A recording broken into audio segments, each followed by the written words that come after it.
പറഞ്ഞൊരു വാക്കുണ്ടല്ലോ, അത് ഭയങ്കര വിഷമം വന്നിട്ടുണ്ട്. എന്നെ പറഞ്ഞു വിടാതിരിക്കാൻ പറ്റുമോ ലാലേട്ടാന്ന് വെച്ചാൽ അത് അതൊരു ഭയങ്കര മൊമെന്റ് അല്ലേ ശരിക്കും? എന്തുകൊണ്ടാണ് അത് ഉള്ളിൽ നിന്ന് വന്ന ഒരു സംഭവമല്ലേ? എല്ലാം ഉള്ളിൽ നിന്ന് വന്നത്, അവിടുന്ന് ഒന്നും ഫേക്ക് ആയിട്ട് വന്നിട്ടില്ല. ഞാൻ എന്താണോ അതെല്ലാം അവിടെ സംഭവിച്ചതെല്ലാം എന്റെ ഉള്ളിൽ നിന്ന് വന്നതാണ്. കുറച്ചുകൂടി ഉള്ളിൽ നിന്ന് വരാനുണ്ടായിരുന്നു, അതിനൊരു ടൈം എനിക്ക് കിട്ടി. ഇപ്പൊ കഴിഞ്ഞ ബിഗ് ബോസിൽ അങ്ങനെ രതീഷൊക്കെ പോയിട്ട് തിരിച്ചു വന്നൊരു സ്ഥലം ഉണ്ടായിരുന്നു. ഇപ്പൊ ബിൻസി ഭയങ്കര ഹൈപ്പർ ആക്റ്റീവ് ആയിട്ടുള്ള താങ്കൾ തന്നെ പറയുന്നു. അപ്പൊ ഇനി ഒരു തിരിച്ചു വിളിച്ചു കഴിഞ്ഞാൽ എന്തായിരിക്കും? തിരിച്ചു വിളിച്ച് അതെ ഇപ്പൊ ഞാൻ ഇവിടെ കൊണ്ടുവന്ന പെട്ടി അതുപോലെ തന്നെ ഞാൻ തുറക്കുന്നില്ല, ഞാൻ അത് തന്നെ പാക്ക് ചെയ്ത് അങ്ങ് പോയേക്കും. അല്ല ഒരു ഗെയിമർ എന്നുള്ള രീതിയിൽ എന്ത് പ്ലാൻ ആയിരിക്കും ചേഞ്ച് വരുത്താൻ ആഗ്രഹിക്കുന്നത്? അത് ഞാൻ ഇപ്പം പറയത്തില്ല, റിവീൽ ചെയ്യത്തില്ല. കാരണം അവിടെയുള്ളവർക്ക് അറിയില്ലല്ലോ എന്തായാലും നിങ്ങൾ എന്ത് ഗെയിം പ്ലാൻ പുറത്തു പറഞ്ഞാലും. പക്ഷെ നിങ്ങൾ അതൊന്നും അറിയണം, നിങ്ങൾ കാണണം, കണ്ടിട്ട് ബിൻസി ഒന്നുകൂടി ചോദിച്ചോട്ടെ, ഇപ്പൊ ഈ അനീഷ് പറഞ്ഞ ഒരാളല്ലേ, ഈ അനീഷിന്റെ ഗെയിം ചേട്ടൻ ഈ ക്വസ്റ്റ്യൻസ് ഒക്കെ കാര്യമായിട്ട് കുത്തിയിരുന്ന് പ്രിപ്പയർ ചെയ്തിട്ട് അത് വിഷമമുണ്ടോ? അല്ല, ഞാൻ പറഞ്ഞ അപ്പം അനീഷിനെ ബിഗ് ബോസ് സപ്പോർട്ട് ചെയ്യണ പോലെ തോന്നിയിട്ടുണ്ടോ? ഇല്ല. ഇല്ല. പക്ഷെ ഇത്രയും ആൾക്കാരും അനീഷിനെ എതിർത്തിട്ടും അനീഷിന് ഒരു സംഭവം അനീഷിന് പറ്റുന്നില്ല. നിങ്ങൾക്ക് ആർക്കെങ്കിലും എന്തെങ്കിലും ചോദിക്കാറുണ്ടോ? പറ ബിൻസി, ആർജെ അല്ലേ, തുറന്നു പറ, എന്താ പ്രശ്നം? തുറന്നു പറയേണ്ടതെല്ലാം തുറന്നു പറയും. ഇപ്പൊ ഇത്രയും പറഞ്ഞില്ലേ, ബാക്കി നമുക്ക് വഴി അറിയാം. തിരിച്ചൊരു പോക്ക് പ്രതീക്ഷിക്കുന്നുണ്ടോ? അതല്ലേ ഇപ്പൊ ഞാൻ പറഞ്ഞത്, വിളിച്ചാ അപ്പൊ പോയിരിക്കും.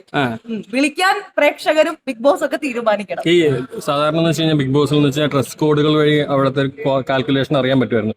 ഇത്തവണ അങ്ങനെ ഒരു പ്ലാൻ ചേഞ്ച് കൊണ്ടുവന്നിട്ടുണ്ടായിരുന്നു ബിഗ് ബോസ്. അത് ശരിക്കും ഒരു എഫക്റ്റീവ് ആയിട്ട് ആയെന്ന് തോന്നുന്നുണ്ടോ? ഏഴിന്റെ പണിയല്ലേ, എന്തും പ്രതീക്ഷിക്കാം, ഏതും പ്രതീക്ഷിക്കാം. അപ്പൊ അതുപോലെ തന്നെ ഈ സ്ത്രീകളെ മേക്കപ്പ് ഇല്ലാണ്ടൊക്കെ നമുക്ക് കാണാമല്ലോ. അപ്പൊ കുറച്ചും കൂടി നിങ്ങൾ മേക്കപ്പ് ഇട്ടെങ്കിൽ കുറച്ചും കൂടി സുന്ദരികളായെന്ന് തോന്നാറുണ്ടോ?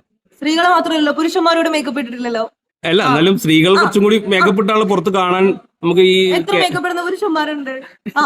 ചേട്ടൻ പെട്ട് ഈ മൈക്ക് ഞാൻ കൈകൊണ്ട് കാര്യം ചോദിച്ചോട്ടെ. അതായത് സാധാരണ എന്ന് വെച്ചാൽ ബിഗ് ബോസിൽ ആക്റ്റീവ് അല്ലാത്ത ആൾക്കാർ ഇത്തവണ മിഡ് സസ്പെൻഷൻ എന്ന് പറഞ്ഞ സാധനം കൊണ്ടുവന്നിട്ട് അതിലേക്ക് മാറ്റിയായിരുന്നു. ഇപ്പൊ സരിക പോലെയുള്ള ആൾക്കാരൊന്നും വലിയ ആക്റ്റീവ് അല്ല. അപ്പൊ നിങ്ങളെന്ന് വെച്ച് കഴിഞ്ഞാൽ കൂടുതൽ ആക്റ്റീവ് ആയിട്ടുള്ള ആൾക്കാരാണ്. അപ്പൊ അവരും ഉണ്ടായിരുന്നെങ്കിൽ നിങ്ങൾ പുറത്ത് പോകില്ലായിരുന്നു തോന്നുന്നുണ്ടോ? ഇതിനെ കുറിച്ചൊന്നും ഇപ്പൊ ഞാൻ പ്രതികരിക്കുന്നില്ല, നമുക്ക് കാണാം, പറയാം. ഓക്കെ, അപ്പാനിയായിട്ടുള്ള ഒരു കോമ്പിനേഷൻ ഭയങ്കരമായിട്ട് ബിഗ് ബോസ് ചർച്ച ചെയ്ത ഒരു കാര്യമായിരുന്നു. അതൊക്കെ എങ്ങനെ നോക്കിയിരുന്നു? ആരിതൊക്കെ ചർച്ച ചെയ്തത്? പുറത്ത് ഭയങ്കര ഞങ്ങള് അപ്പാനി മാത്രമല്ല, അക്ബറുമായിട്ട് ഞാൻ കൂട്ടാണ്. ഞങ്ങള് മൂന്നുപേരും അങ്ങനെ ഇടയ്ക്കിരുന്ന് സംസാരിക്കാറൊക്കെ ഉണ്ട്. അക്ബാനി ശങ്ക് പ്രോയാണ്.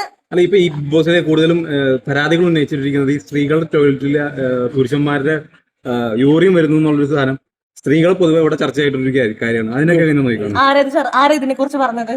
പുറത്ത് ഭയങ്കരമായിട്ട് സംസാരിക്കുന്നുണ്ട്. ഇടപെട്ട അനുമോള് ഇടപെട്ട വിഷയമാണ്. പക്ഷെ അത് സ്ത്രീയായ രീതിയിൽ നിങ്ങൾ ഇടപെടേണ്ട ഒരു കാര്യമില്ലായിരുന്നു. അത് അനുമോള് ഇടപെടേണ്ട കാര്യങ്ങളെല്ലാം ഞാൻ ഇടപെട്ടിട്ടുണ്ട്. സംസാരിക്കേണ്ട കാര്യങ്ങളൊക്കെ ഞാൻ നിങ്ങളോട് സംസാരിക്കും. പക്ഷെ ഇപ്പോഴല്ല, ഞാനിപ്പോ വന്നിറങ്ങിയതേ ഉള്ളൂ. ഒന്ന് പോയി റെസ്റ്റ് എടുത്തിട്ട് നമുക്ക് വീണ്ടും കാണാം. ഇപ്പൊ ഈ ബിഗ് ബോസിൽ ആയിരിക്കും വിന്നർ ആവുന്നത് തോന്നുന്നത്. ഇപ്പൊ അപ്പാനി രവിനൊക്കെ കെട്ടിപ്പിടിച്ചിട്ടല്ലേ പുറത്തേക്ക് വന്നിരുന്നത്? അപ്പാനി രവിനെ മാത്രമല്ല, ഞാൻ എല്ലാവരും കെട്ടിപ്പിടിച്ചിട്ടാ വന്നത്. എല്ലാവരും കെട്ടിപ്പിടിച്ച് സംസാരിച്ചിട്ടാ വന്നത്. പക്ഷെ അല്ലാതെ കൂടുതലും അപ്പാനി രവിക്കല്ലേ കൂടുതലും ചേച്ചി കൂടുതലും സപ്പോർട്ട്. ഞാൻ 23 അങ്ങനെ പറഞ്ഞാൽ മതിയല്ലോ. അപ്പൊ അതിനൊരു മറുപടി എന്ത് മറുപടി? എല്ലാരും അവിടെ ഉള്ളവരെല്ലാരും എന്റെ ഫ്രണ്ട്സ് ആണ്, എല്ലാരും ഒരു ഫാമിലി പോലാണ്. അപ്പം എല്ലാരും കെട്ടിപ്പിടിച്ച് ബൈ പറഞ്ഞു. ഈ ബിഗ് ബോസിൽ രേണുസുതി എന്ന് പറഞ്ഞൊരു ക്യാരക്ടർ ബിഗ് ബോസിന് കണ്ടസ്റ്റന്റ് ആയിട്ട് വേണമെന്ന് തോന്നിയിട്ടുണ്ടോ? ഏത് ചാനലാ? ഞാൻ ജിഞ്ചർ മീഡിയ. നമുക്ക് പിന്നെ തോന്നുന്നുണ്ട്. കാരണം വെച്ചാൽ അത്രമാത്രം ഹെയ്റ്റ് വരുന്നുണ്ട് രേണുസുതിക്ക് ബിഗ് ബോസിൽ. അതുകൊണ്ടാണ് ഞാൻ ചോദിക്കാൻ കാരണം. ഇതിനെ കുറിച്ചൊന്നും ഞാനിപ്പോ ഒന്നും പറയുന്നില്ല, നമുക്ക് പിന്നെ കാണാം. ഈ പറഞ്ഞ പോലെ ഈ